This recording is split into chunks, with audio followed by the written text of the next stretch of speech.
Hello again, or if this is your first time, welcome to the Canting Club. This week we have a Hungarian white, made from that country's trademark indigenous grape, the Furmint. This is actually the main variety in Hungary's famous dessert wine, Tokaji, and indeed this wine does come from the Tokaji region, but this is a dry white wine. The importers bill this as an orange wine, a white wine that's been made like a red, with all the skins in the fermentation vat. It's only partially true. Only a few of the barrels that were used to ferment this wine had the skins in, most of them didn't, making it a gentle introduction to the orange style. Orange wines are really deep in colour, and often quite tannic like reds. Although this is a lovely deep golden colour, I wouldn't call it orange. But there's certainly no hint of youthful green about it, because it's not youthful. This is a 2011, it's 5 years old, and after that oak fermentation it went on to be oak aged for at least 2 years in new oak barrels. Wow, and can you tell? There's a real waft of smoke and leather comes up out of this. You can smell all that quality oak.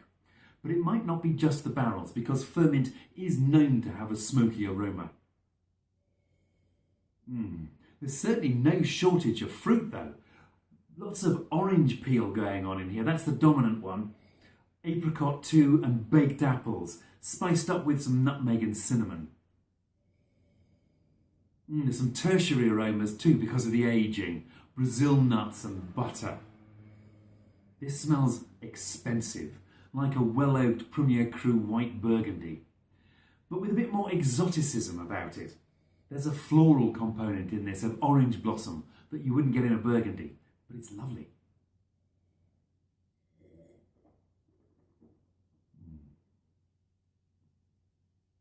Ooh, it's got a real zing of acidity. Again, that's quite Burgundian. It's dry but quite sweet-fruited, with baked apple again, stone fruit, and then a real citrus lift of grapefruit on the after palate. It's quite full-bodied here, which comes as slightly a surprise because this is only 12% alcohol. But while it was aging in the barrels, it was in contact with the lees, the dead yeast cells, and long lees aging gives a wine a mouth-filling, creamy body to it, and you can really tell that in this.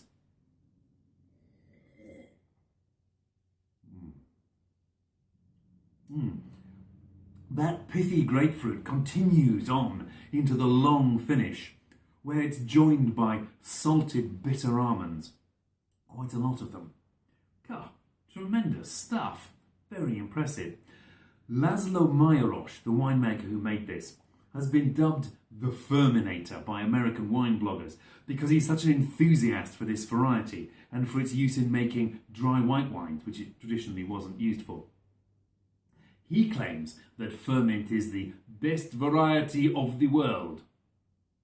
Bold claims, but I have to say, I'm very impressed with this. It is an awful lot like a great white Burgundy, with its fine acidity and complex interplay of fruit and lees and oak flavours. But I'm most impressed by the Furmint grape itself.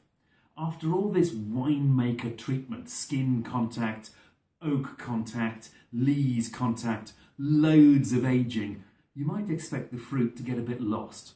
But far from it. It's still really intense, and I think this might even be able to improve a few years yet. Suddenly, Laszlo's bold claim about the Furmint doesn't look quite so far-fetched after all. I'll be back next week. Cheers.